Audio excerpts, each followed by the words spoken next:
Welcome to Everything Life and Real Estate. Let's get started with our hosts, Linda McKissick and Dana Gentry.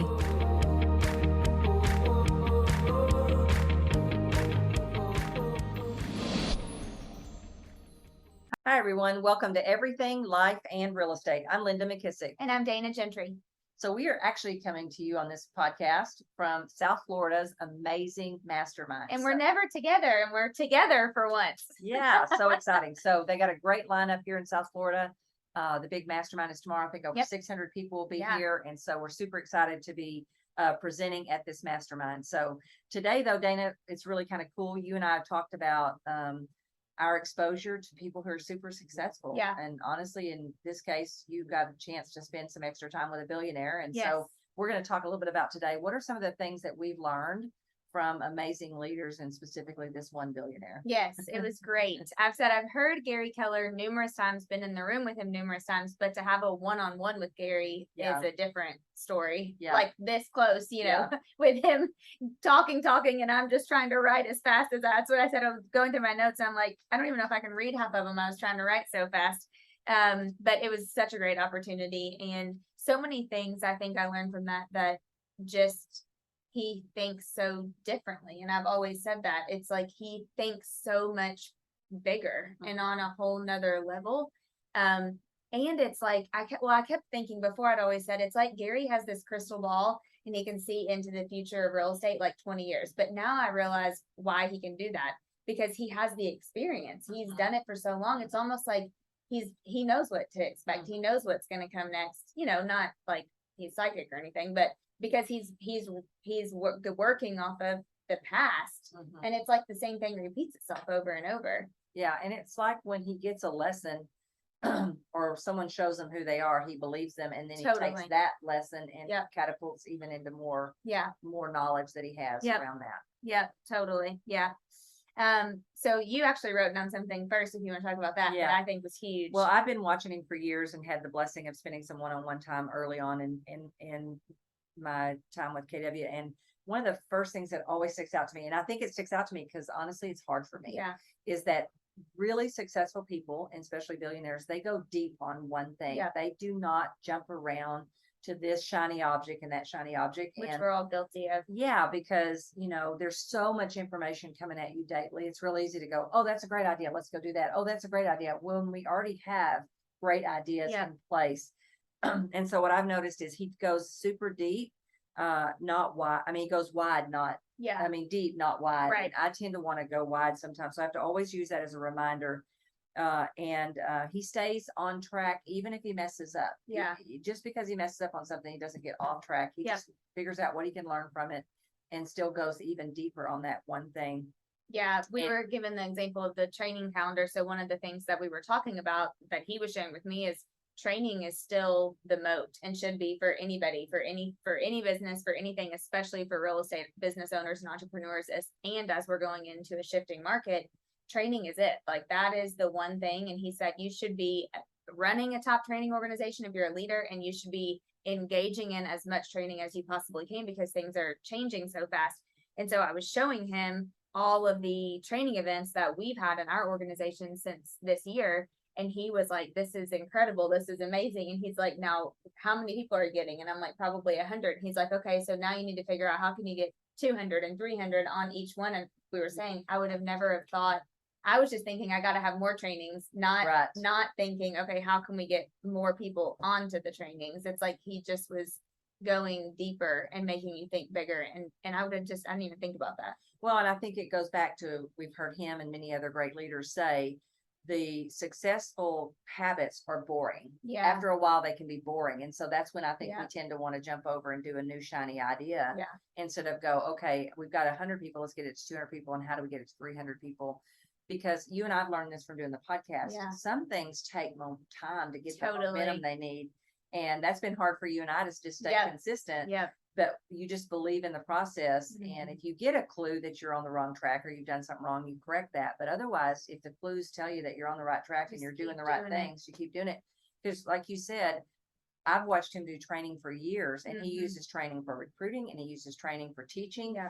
and attracting Yeah. great people. Yeah. So He said one thing, I thought it was so good. He said, Dana, have you ever noticed how I name everything? oh, I put that down too. He Did him yeah. and so does Dan Sullivan. They name Yes. it and they claim it. That's what he said. He said, name everything and formalize what you do so that you can get credit for it. He said, Yes. then you've created the TOMA, top of mind awareness. Yep. And he said, if you can formalize and name everything, he said, then you never have to worry about somebody saying, well, what did you do? Or what value have I gotten from, because he said, that's why now I'm laminating all this stuff. Cause I'm like, this is like my little propaganda folder. Yeah. I have all this stuff in here for our own agents and for people that, we want to bring value to that aren't with us both, so that they can see, man, like they're practicing what they preach. They're really doing it. And I thought that was like one of my biggest takeaways I got from him was formalizing what you do so that you can get credit for it and name every single thing. Well, Dan Sullivan does that. Yeah. And here's the interesting thing, and this is what I've learned from Dan Sullivan. He actually gets his best ideas from the people, the people he serves, the people he wants to be a hero to. Back to him. Well, the things they say. Yeah. Or he'll test an idea and see how they respond to it. Like a great example is Who Not How came from Dean Jackson. Oh, right. And Dan being aware of this and getting it, he grabbed it, asked permission, grabbed it, claimed it, named it. Now look at what great success he's had with Who Not How. It's one of his best examples. Books. Yeah. So that's a very important point, and it's something that is going to take discipline and getting yourself to do, because and it's going to take the right people around you. Yeah, I was thinking too, even for realtors or business owners in real estate, like even doing a like if you're doing a great first time homebuyer seminar, if you're doing great, like take that, formalize it, name it, and then make it your own. Like that's, and I told my coach this today. Another one of my biggest takeaways from Gary, and this is kind of, I know we don't talk a lot about Keller Williams specifically on the podcast. However, one of my biggest takeaways from him was we have such an abundance of just our network that we can go and people are taking advantage of it right and left. They're coming up with something and they're using the network as their platform, and they're going out and they're selling it, or they're, finding a way to bring it into their world or to bring their stuff. And Gary said that he's like, we've created just a big network here, and the smart people will come in and they'll take advantage of it.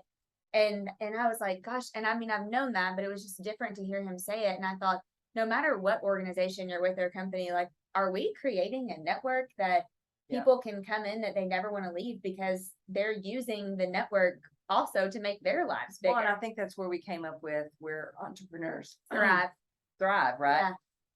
And I think too, and I'm reading this great book. It's by Steve Robinson. He's the head marketing guy for Chick-fil-A.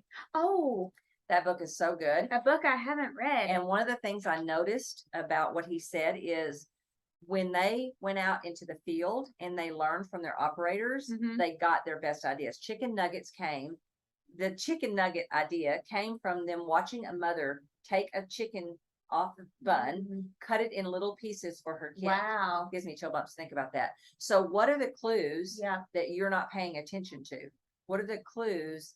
And he said they did best when they went out and just got toe to toe with the operators. What book is it? It's called Convert Cows and Chick-fil-A. Oh, okay. And it's by Steve Robinson, and he's actually their chief marketing person. You weren't in Dallas when we went to John Maxwell. That was the year right before me. Because in that deal, that we got to go visit the marketing company that actually came up with the cow idea. Wow. But anyway, it was, I'm like, okay, when I start to see repeated patterns between people, that's when you know you need to pay attention, right? Yeah. So what are the clues in your organization that are going to give you, because I think a lot of people, whenever they're going to do something, they want to wait till they know it all or they have it all, when there's so many things you can't know or have because your people are going to teach it to you. Yeah. They're going to teach you what they need. They're going to teach you what their value gaps are. Well, that's true, because if I go back and even look at this whole big sheet of all these trainings that we've had over this year, most of this stuff were things that people asked for. Like agents said, I wish we had a class on, whatever it might be, master your market, or I wish we had something where every month we knew what was happening in the industry. That's how I started doing my industry updates. So I do think there's a lot of truth. Even if I go back and think of other things, I'm like, man, we got that because of somebody in the field that was experiencing it. Yeah. And two, I don't know, he probably didn't do this while you were there because you were only there for a couple of hours, but I bet if you had looked at the rest of his schedule, the other thing you would see is he's very true to what his one thing is. And so my question to everybody is, are you clear on what your one thing is? And if we pulled your calendar out, if we show it on your calendar, because I promise you, most of his day always has been, always will be talking to top talent in the real estate industry. Yeah. Well, and I loved this. I just went to find this picture. And I think he said, and you probably have seen it before, but this has been on his desk forever. But it says, until my one priority is done, everything else is a distraction. For those of you that watch. Oh, yeah. Oh, I don't know how to get it to do. Shoot. Oh, well. Yeah. It just says, until my number one priority is done, everything else is a distraction, which we all know comes from the one thing, but it was probably on his desk before he even wrote the one thing. Totally. Right? Yeah. Yeah. So I would venture to bet all of us could benefit from having something like that on their desk as a reminder, because there's so many shiny objects throughout the day. The other thing that I really got good from him, I read him this quote that I loved so much, and it says, it's by Craig Rochelle, and it says, people will work for a paycheck, but they'll give their life to a vision and mission they believe in. And so we talked a lot about how to have a great vision and like what that looks like and what that is. And I'm dying to know what he said. Coming up with that. Well, he said, the first thing is he said he asks this to every person he meets with, but he says, you just say, where do you want to be and what do you want to be in 5 years? And then he said, from there, you say, okay, am I on the path to accomplish that? And would I be happy when I get there? And if the answer is no, then he said, then it's time to say, okay, what would it take to do that? And then you just get into action and build the plan. Then he said, that's how you come up with what your vision is. Like he said, our vision now for Keller Williams is, we are a training, consulting, and technology company creating the culture and community where entrepreneurs thrive. And I love that. And I said, that to me is just so like, that's how then you go build a moat around your business, because you know what you are and where you're going. And then you can say, okay, now we know here's what our moat needs to be. But I like that he took it back. And honestly, it made me think, and because he said, where do you want to be in 5 years? And I was like, oh, I kind of know. I know a little bit. And Adam's like, we've talked. And then I came back, and of course, Adam's, mad. He's like, all we talk about is where we want to be in 5 years. I was like, I know, I kind of froze. Yeah, that's funny. Well, and the same question phrased differently is a question that Dan Sullivan has always said. He calls it the R factor question, or the DOS question. He says, if you're talking to someone and they won't answer that question, they have no intention of working with you. Wow. And he said it's a great eliminator for anybody who you probably don't want to be in business with, is if they refuse to answer that. Not that they don't know or whatever, but I mean, that would be important too, because where would you put them in your team if they weren't real clear on that stuff, right? At a high level. Yeah. But not if they just got nervous when the question got answered. Well, I eventually answered. I mean, good. ultimately, that was how we got to talking about the Leadership Academy, because I said, I just want to keep bringing value to leaders. Yeah. And continue to obviously grow financially. And I had a number that I did tell him the number, but I do think that's a really good point, because if someone's not willing to share that with you. Yeah. And it's only happened to me once. The question is this, the DOS question, or artifact question from Dan Sullivan, is, if you and I were sitting back at this table 3 years from now, and we were looking back over that time period, what would have to happen in your life personally and professionally for you to feel proud of your accomplishments? Yeah. And it's so funny. I've only had one guy ever not answer it. And he immediately, within a few weeks, made a decision to go a complete different direction. He just would not answer the question. And what's interesting is he had a key person there with him. If I was that key person and I was sitting there, and his kind of, answer was, I don't really need anything. I'm good where I am. I would have probably said, well, that's good, because I'm not good where I'm at. Yeah. But the guy didn't catch that. So unfortunately, it didn't work out either way. But I remember I used to really get bothered and think, oh, the question doesn't work or whatever. But now I see it as an eliminator of someone who isn't a good match for us. If they don't want to answer that question with me, something's not right. Yeah, totally. Yeah, I love that. Well, and I like that. That's why we do that. The future self at the end of the CV, because I think that really helps people. Like, it helps you break it down, just paint a good picture of where you want to be. That whole 5 year thing was really big for me. I don't know if he brought it up or not, but I've noticed, and I think I told you this when Tony DeCello just talked on one of our talks recently, but Gary does this too and always has, is he's very familiar with what the competition is doing. Oh, and totally. He has articles with him, and like on Tony's call with us a few weeks ago, I was super impressed with how much information he had about the competitors and what they were decisions they were making and what that meant to people that were in the real estate world that Yep. probably the realtors didn't even wake Yep. up and realize meant for them. Yeah. And I thought, wow, again, that's our problem with us being Yep. too wide. We don't go deep enough and say, okay, what's one more way I could make myself better as a leader? Mhm. And it would be to know all those articles and know what decisions they're making. Yeah. Of course, Gary has a research team. I'd like to Yeah. have my own research team, but Same. but in the meantime, somebody on your team could be Yeah. researching this stuff and make sure you have it in front of you. Yeah, well, I was asking him about a certain, well, I wasn't asking him about it. We were talking about somebody who was a mutual friend of all of ours, who went to another company. And we were talking about that. I was asking him about that, and instantly he said, well, the math will come out eventually. And I said, what do you mean? And he rattled off, well, if this is their profit and this is how many they have and this is the level, and he said, then really only 4,000 agents in their company can ever make money off of that. And I was like, whoa, can you say that again so I can write all that down? Yeah. But he knew, he Yeah. knew instantly. It's very convicting when you get around someone that is so sure of their lane. Yep. That I'm not there yet. I could Yeah. always improve in that area. Yeah, absolutely. Yeah. The other thing I noticed too, and this is I think what the CEO guy said at the CEO summit. Oh, But yeah. the areas that you can get the most messed up in if you're a leader of someone or in your own personal life is money, Mm-hmm. wrong people, and the Chick-fil-A person even said in his book that Truett Cathy made every hire. He Wow. interviewed every hire. He didn't make it. He had a whole team of people, but he always Had the last interview? or part of the interview. Wow. So he didn't punt that to anyone else. And so you can't punt your money. You can't punt, hiring and getting the wrong people accidentally, Wow. and your culture. You Yeah. have Oh, to yeah. be protective of your culture Yep. because one bad person can start to send it in the wrong direction. Yep. Oh, I've experienced that before too. Yeah, you're talking about Trey Taylor, the Yes. author of A CEO Only Does Three Things book. Yeah. Yeah, I loved when he said that. I think we might have talked about that before, but he said about the culture, if you don't know what your culture is, ask a few people you trust, what do you like about doing business with me? And he said, whatever your responses are, like it or not, that's your culture. Mhm. And I was like, man, that's a good exercise to do. Yeah. Yeah, I love that. I like the hiring too. Another thing that he talked about that was such a good reminder for me, really, was the invest, where he taught wealth building and investing.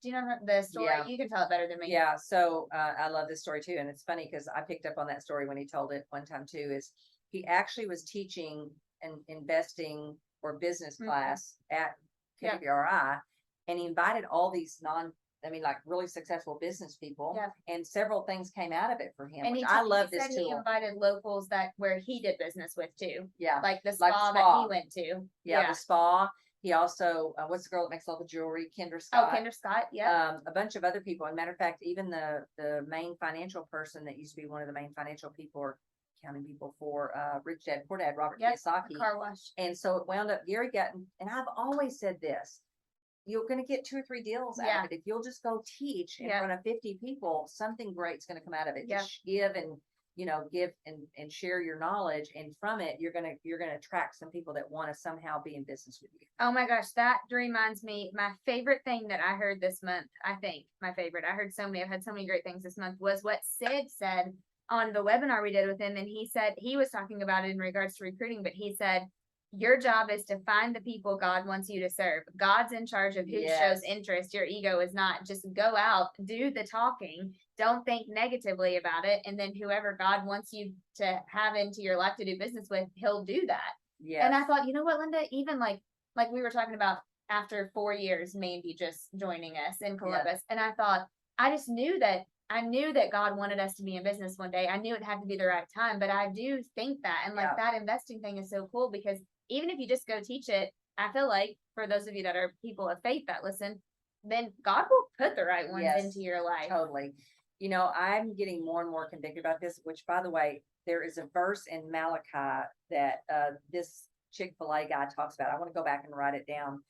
so that we have it, but it talks about just that. Oh, we'll find it and put it in our show notes. Yeah, and I'll go back and find it. But Okay. the trick on that is to truly have faith and to believe that you're going to run your business by the way God's provision is, and everything. He'll bring you the right people. And I have to tell you, I have had people come to me in a dream over the last few years. And you've talked about that. And I'm telling you, it just had it happen recently, and I'm excited. And nothing's happened yet, but I'm excited about it because I'm like, I'm getting more and more faith. Yeah. That it's God putting them there, not me. Love it. I mean, I don't even remember my dreams. Yeah. Do you remember your dreams? Sometimes, yeah. I don't hardly ever remember my dreams. Yeah. That means you have good REM, I think, or something. Oh, it is? Or good deep sleep. Oh, no. Does your I have range such show? good- Oh, does it? Well, it's not 45 minutes or something like that. That's not. Oh, that no, good. you're supposed to have two. REM and deep are supposed to add up to half of your sleep. It Yeah. is like ideal. Who gets that, right? But what I'm saying on this is, I think the more you believe this and you have faith in this, the more I think it's going to happen. Yeah. I mean, I'm starting to see that in my own life. But anyway, it's in Malachi. And it was talking about basically it was talking about trusting God with your money and being a good steward of that, and just knowing that He will provide and that He'll bring the people and do the stuff. So, Damon West just said something on our interview with him, and I'm excited to tell you this because I knew you would love it. But it was the best thing. I said, so why are you like getting out and I don't know if you know his whole story, but you have to watch it if you don't. But he's from Texas, and he was like a golden child and great parents and star athlete. And anyway, he did drugs one time and he got hooked and almost ruined his whole entire life. And because he started breaking into people's houses, he never hurt anybody. He never killed anybody. Like no one was ever home or anything like that. But so he got these attorneys and he got caught. He got these attorneys and they thought that his attorneys kept saying, you're going to have probation for a long time. And he went up and stood up to do the sentence and they gave him 65 years because they wanted to make an example out of him in the state of Texas. Oh my So God. he served I think it was 8 years or so. We'll have to link the recording because it was the most amazing interview. Probably one of my favorites I've ever done ever. But then he got out on good behavior. And so now he's gone around and I mean, all he does is share his story and tell people about this coffee bean story, which is a whole nother story. You have to Google it to listen. But anyway, what he said that I knew you would love was, he said, the reason why I'm doing this is because I believe in the Bible, all you hear is like when God wanted to get somebody's attention, He would set bushes on fire. And he's like, well, the last time I checked, God's not setting any bushes on fire around here, but He's setting people on fire. Oh, yeah. And he said, I believe that when you, like, if you feel that way, and the more faith that you have and you go out and you're a person set on fire for positivity and all those things, he said, then God will put the right people in your life. And he said he did that. And Dabo Sweeney, Nick Saban, they all started calling him to speak to their teams. Oh, wow. That's awesome. It was really cool. But I don't know how we scrolled on that. Something about Malachi. But yeah, so. Well, and just trusting that the right people, if you have the right values and I truly believe if you're on God's path, those kind of things happen, but you have to be paying attention. Yeah. You have to believe it. You have to have faith that that's what it is and not just ignore the message. Because I certainly ignored taps on my shoulder before. Yeah. But I'm learning more and more not to do that. Yeah. Okay, let's follow this a little bit and see where it's headed. Yeah. And I've always felt like God's hands is on KW, and I just have, Yeah. and I think because we stay true to our values and those kind of things, I think he definitely will. And I think he will in anybody's business. Yeah, totally agree. Probably one of the last things, and not to go super into detail of it but Gary showed me this sheet called the KW experience sheet, and not to get into details with it, but what I thought was cool about it is experience is still very real, like in people's business. I mean, having a great experience and being able to line it out and say, okay, here's the plan of the experience that you're going to have with me, or when you do business with me, or when you do business with us, or whatever that looks like. And then being able to figure out how to tell the story of that off of social media. I mean, I feel like that is going to be more and more and more and more of the future, and just like getting in on that. And I thought, man, I feel like I do that pretty good, but it needs to be on another level. Yeah. Over the next year to 2 years. Yeah, totally. Well, great thoughts. I'm glad you got to spend some time Yes, with Gary. I know it's well worth your while, and we can share some of the things we've learned from observing and being able to be blessed to get to do that. So absolutely. Remember, if you have not hit subscribe, please go ahead and hit that subscribe button. And remember, Dana and I have a goal of 500 5-star reviews that we would love your help with. And if you know anyone that would benefit from this podcast, please pass it along to anyone you know. And if you have a question, thought, or an idea, reach out to us at info@everything life in real estate. And Dana, we're going to fixing to go have 2 fun days. Yes, we'll have to do a podcast on the ahas from that. Definitely. Next podcast will be all the things we learned from South Florida Mastermind. Awesome. So Dana, I'll see you next week. Sounds good. See you then. Be sure to subscribe for more business strategies and tactics to inspire you to live an abundant real estate life. Don't forget to rate and review so we can bring you the best content. Find this and other valuable information at everythinglifeandrealestate.com.